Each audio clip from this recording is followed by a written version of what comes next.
The Fast Stock Market News, where I give you all the news as fast as possible. So today I wanted to talk about something that's kind of still this kind of storm cloud that's looming over the markets right now, guys. It's the housing crisis that's happening right here in America. I'm not sure of the rest of the world, but definitely here. There's a big thing coming up on Wednesday that you guys have to be on the lookout for, and it's gonna be. Out of all the things that I've researched this week, it's probably going to be the biggest catalyst in the markets, unless some like geopolitical thing happens or J-Pal comes out and says something crazy. But as far as the economic calendar goes, it's going to be the thing to be on the lookout for is basically the 30-year fixed mortgage rate. If you guys don't know, the mortgage rates right now are absolutely astronomical and at all-time highs almost. Last previous number was at about 5.84%, and also mortgage applications have to come down lower as well if we want the market to keep going up, because this mortgage rate, the higher it climbs, the harder it's going to be for the market to recover. And it's not just that the rates are so high, but it's just basically how everything has become completely overvalued. If you could see like the degree of which regional home prices are overvalued versus undervalued in 2022 according to Moody's Analytics, we could see the map here, and the heat map shows, oh, holy crap, everything is becoming overvalued except for small sections here in Louisiana, Oregon, that show that it's undervalued. Basically everything around the map, especially in California, Arizona, has unbelievably skyrocketed the mortgage rates over there, and it's because of a lot of things. But one of the things that's driving things higher is that were because in 2021 the Fed lowered interest rates, and that caused a lot of investors to start buying more homes. And as you can see, just basically the amount of investors buying homes has just absolutely skyrocketed.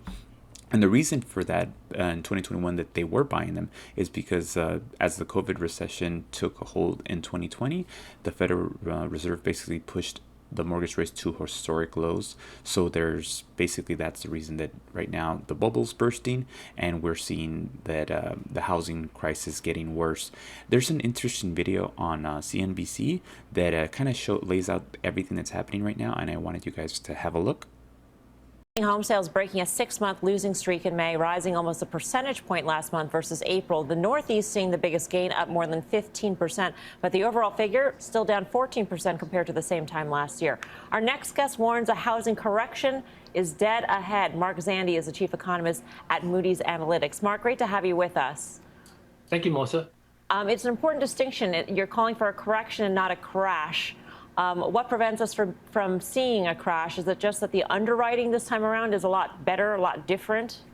Yeah, that's certainly part of it. I think the underwriting's been very good. Credit score is very high, and that makes it much less likely we'll see defaults, or as many defaults, and you need those distressed sales to get a crash. And also the market itself is very tight. I mean, the vacancy rate across the housing stock is at a record low or close to, and that in strong contrast to prior to the bust back a little over a decade ago when we were just rolling in too many homes. So lots of big differences between now and then. So not a crash, but a correction. If we see the 10-year yield sort of, top out, at least in the short term, at 3.25% market, I'm not asking you to, play forecaster, but does that impact your call for some sort of a correction? Well, Melissa, I do that for a living. You can do that all day long. You can ask me for all kinds of forecasts. Well, I mean, we're on a 30-year fixed rate loan. We're sitting around 6%. That's a high, and obviously a real problem for first-time home buyers and trade-up buyers, because their monthly mortgage payment today, if they buy a typical home, is much higher, is several $100s more a month higher than it was a year ago. And so that loss of affordability is behind the correction I see.